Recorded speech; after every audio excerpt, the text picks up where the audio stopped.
Hi అండి, అందరికీ నమస్కారం. మరి నిన్నటి వీడియోలో మనం ధనుర్మాస వ్రతం తిరుప్పావై గురించి కొన్ని విషయాలు తెలుసుకున్నాం కదా. మరి గోదాదేవి అంటున్నాం కదండి.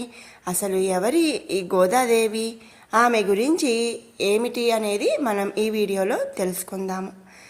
తమిళనాడులోని మదురై దగ్గర గల శ్రీ విల్లిపుత్తూరును పాండ్యరాజులు పరిపాలించే కాలం అది. ఆ రాజుకి ఒక అందమైన పెద్ద పూల తోట ఉండేది. అందులో అనేక రకాల పువ్వులతో తులసితో సహా ఎంతో అందంగా ఉండేది. ఆ తోటలో విష్ణుచిత్తుడు అనే బ్రాహ్మణ భక్తుడు ఒక ఆయన తోటని సంరక్షిస్తూ ఉండేవాడు. శ్రీవిల్లిపుత్తూరులో ఒక పెద్ద దేవాలయం ఉంది. ఆ ఆలయం యొక్క గోపురం దేశంలోనే అతి పెద్దది.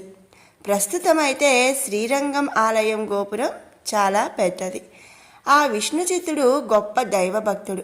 ప్రతిరోజు ఆ పూల తోటలో గల అన్ని రకాల పువ్వులని తులసితోని కూడా మాలలని కట్టి ఆ భగవంతుడికి ఆ శ్రీ విల్లిపుత్తూరు ఆలయంలో గల అర్చామూర్తి పెరుమాళ్ళు అయిన శ్రీ వటపత్ర సాయికి సమర్పించేవాడు.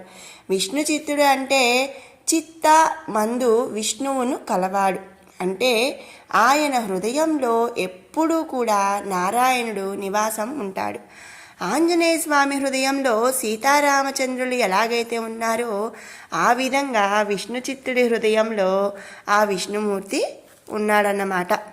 ఈయన మాలలు కట్టి స్వామికి భక్తితో సమర్పించడం వల్ల స్వామి సంతృప్తి చెంది విష్ణుచిత్తుడు భక్తికి మెచ్చి విష్ణుచిత్తుణ్ణి అనుగ్రహించాడు.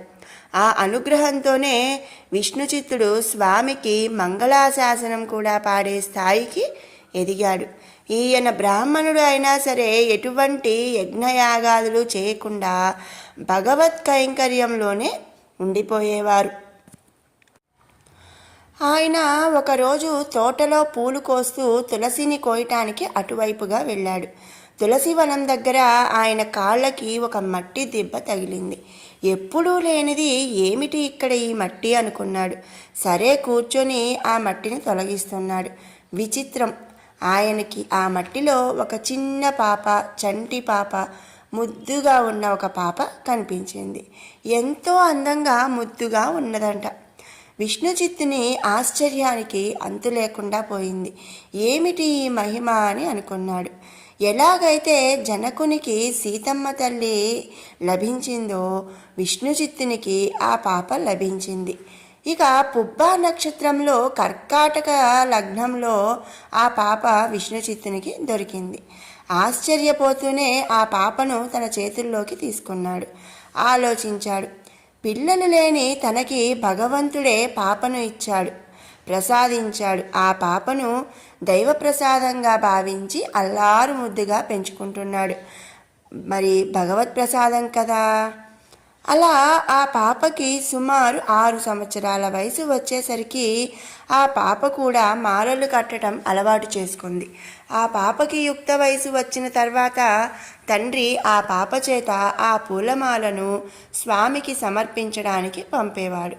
ఆ పాప మాలను కట్టి ఆ మాల తాను ధరించి ఆ తోటలో గల బావిలో తన నీడను చూసుకొని ఆ పూలమాల అందంగా ఉందో లేదో, బాగుందో లేదో అని చూసుకొని సంతృప్తి చెంది స్వామికి సమర్పించేది.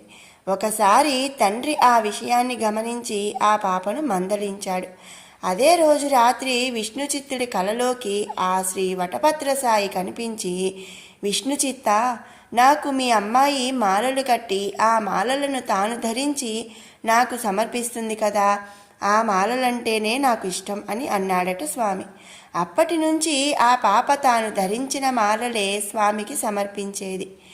తేషాం నిత్యాభియుక్తానాం యోగక్షేమం వహామ్యహం. భగవద్గీతలో రాజవిద్యా రాజగుహ్య యోగంలో ఈ శ్లోకం మనకి కనిపిస్తుంది.